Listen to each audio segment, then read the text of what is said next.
In the world of crimes, there are tales that chill the very soul, stories that defy comprehension and leave us questioning the very nature of humanity.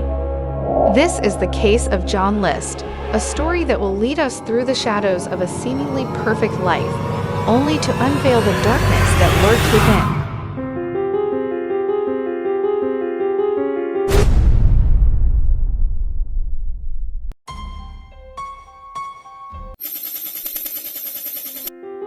Hi guys, and welcome back to Crimeco, where we break down some of the most gruesome true crime cases from all over the world, giving you the most up-to-date detailed information. If that sounds like something you are interested in, be sure to subscribe and don't forget to give this video a like.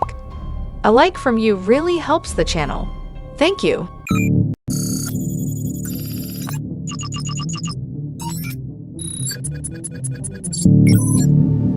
John List was born on September 17, 1925, in Bay City, Michigan, to German-American parents, John Frederick List and Alma Barbara Florence List.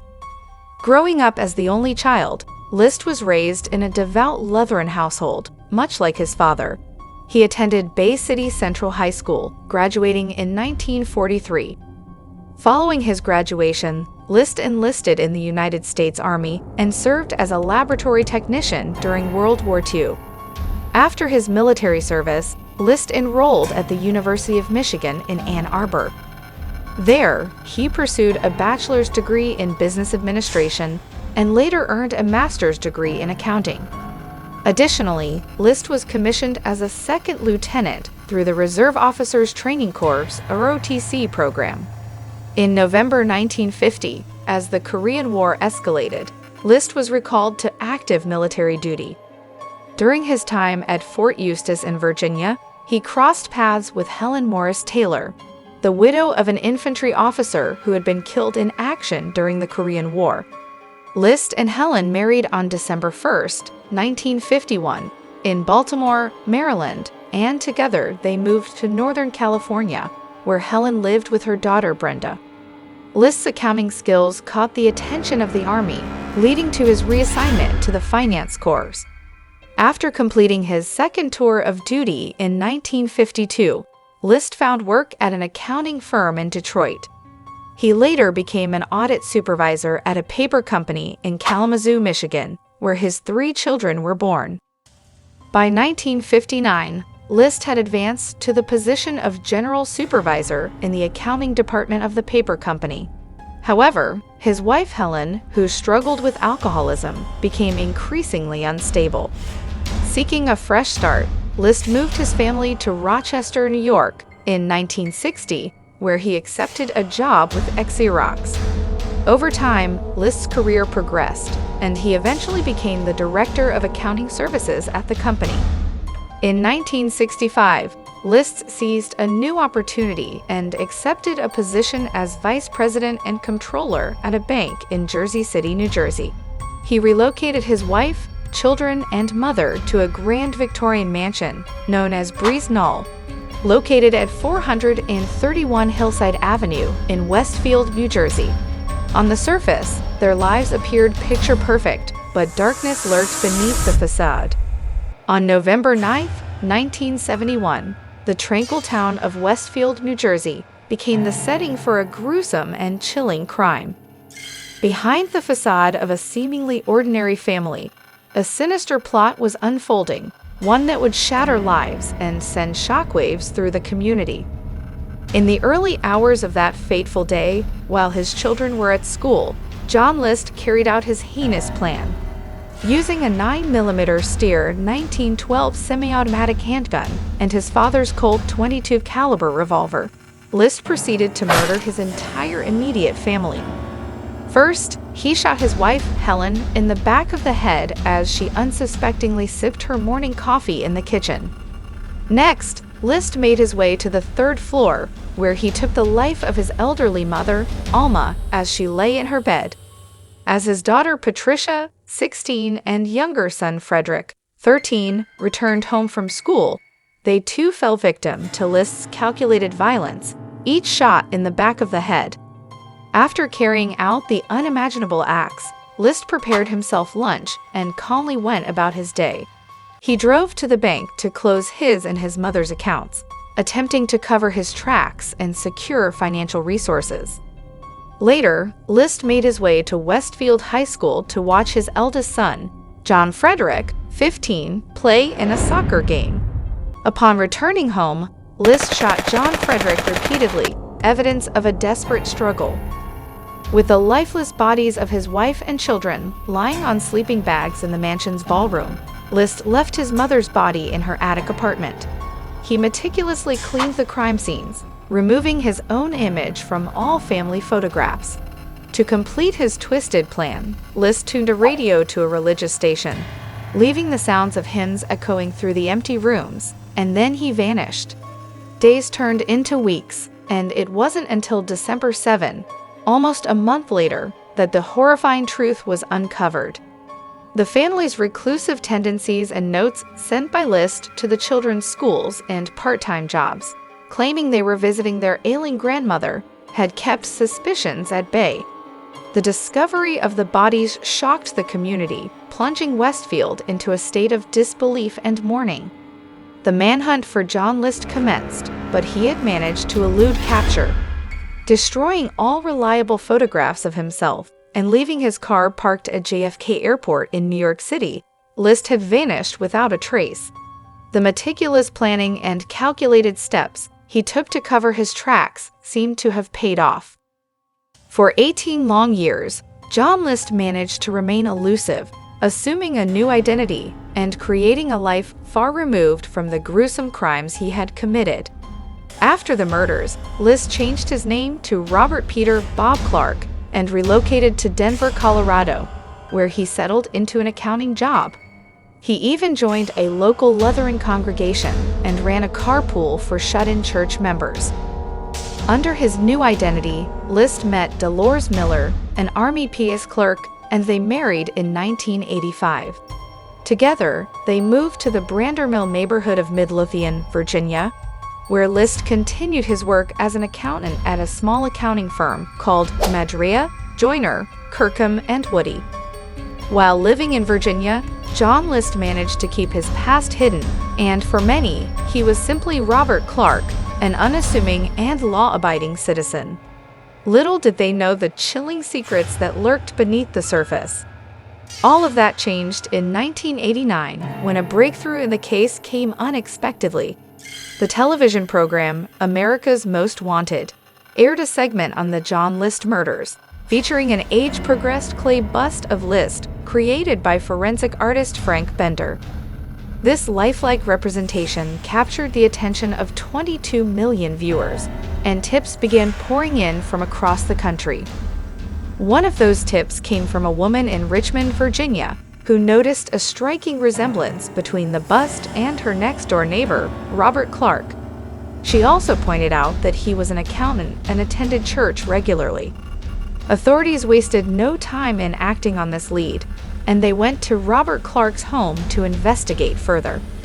During the encounter, they spoke with Clark's wife, Dolores, who confirmed his true identity as John List. After 18 years of hiding in plain sight, John List's carefully crafted facade was finally shattered. On June 1, 1989, the man once known as Robert Clark was arrested in Richmond, Virginia. He was subsequently extradited to New Jersey, where he would stand trial for the heinous crimes he committed decades earlier. At the trial, defense lawyers argued that List suffered from post-traumatic stress disorder, PTSD, due to his military service in World War II and Korea. But expert psychologists countered this claim, stating that List was going through a midlife crisis, which did not excuse his actions. Ultimately, the jury found John List guilty on 5 counts of first-degree murder. The judge sentenced him to 5 consecutive life terms in a New Jersey prison, ensuring that he would never walk free again. Throughout his incarceration, List showed some degree of remorse for his actions. In a 2002 interview with Connie Chung, he expressed regret for what he had done and prayed for forgiveness ever since. He revealed that he didn't commit suicide after the murders because he believed it would prevent him from reuniting with his family in heaven, where he hoped to find solace. John List's death came on March 21, 2008, at the age of 82, from complications related to pneumonia. The man, once known as the boogeyman of Westfield, had met his end behind bars, forever separated from the family he had taken from the world so long ago. To this day, the case of John List remains one of the most haunting and shocking true crime stories in American history. His meticulous planning, evasive tactics, and chilling confession have left an indelible mark on the memory of Westfield residents and the world. The heinous crimes of John List left an indelible mark on the community of Westfield, New Jersey, and beyond. The picturesque town, once known for its peaceful streets, was forever haunted by the tragedy that unfolded within the walls of the List mansion. The murders shook the town to its core and shattered the illusion of safety and tranquility. Neighbors and friends were left grappling with shock and disbelief as they tried to comprehend how a seemingly ordinary and devout man like John List could commit such atrocities against his own family.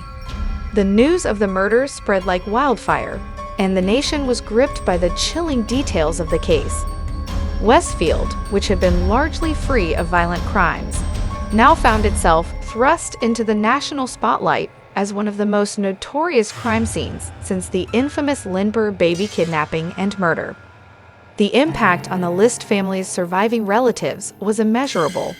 The loss of 5 innocent lives, including 3 young children, sent shockwaves through the extended family, leaving them in a state of profound grief and bewilderment. The scars left by John List's actions would never fully heal, and the pain of their absence lingered for years to come. The legacy of John List's crimes extended far beyond the immediate aftermath. His story became the subject of numerous television programs, documentaries, and movies, captivating the public's imagination and ensuring that his name would be forever etched into true crime lore. The tragic tale of the List family also served as a cautionary tale, a chilling reminder of the darkness that can reside within the most ordinary of exteriors. List's meticulous planning and calculated actions highlighted the terrifying potential for evil that can lurk beneath seemingly normal lives. The forensic artist Frank Bender's age-progressed clay bust, which played a pivotal role in List's capture, has become an iconic representation of the man behind the murders. The bust now resides in the Alcatraz East Crime Museum in Pigeon Forge, Tennessee, serving as a haunting reminder of the lengths to which List went to evade justice. John List's crimes have sparked numerous discussions and debates about mental health, family dynamics, and the lengths to which individuals can be driven by their beliefs and fears. Psychologists have examined his actions from various angles, attempting to understand the underlying motivations that led to such a devastating outcome. There are a number of reasons why List may have committed the murders. He was under a great deal of financial pressure at the time, having lost his job and being unable to find a new one. He was also deeply religious and may have believed that he was doing what was best for his family by killing them. He may have also been suffering from mental health problems, such as depression or schizophrenia. Ultimately, the reasons why List committed the murders are complex and may never be fully known. However, it is clear that he was a deeply troubled individual who was under a great deal of stress at the time of the killings. To this day, the case of John List continues to captivate people, investigators, and psychologists alike. It serves as a chilling reminder that evil can hide in plain sight, waiting to unleash its devastation upon unsuspecting victims. As we conclude our journey into the case of John List, we must remember the innocent lives lost and the enduring pain endured by those left behind. May their memory serve as a solemn reminder of the consequences of unchecked darkness, and may we strive to create a world where such tragedies are prevented and families are protected. Thank you for joining us on this exploration of one of America's most haunting criminal cases. Until next time, stay curious, stay vigilant, and remember the importance of compassion and empathy in a world that can sometimes be filled with darkness. Don't forget to like, subscribe, and hit the notification bell to stay up to date with the latest true crime cases. We appreciate having you as part of our community as we explore the mysteries that continue to fascinate us all. Stay curious and remember, justice may stay hidden in the darkest corner. Thanks for watching and see you on the next one.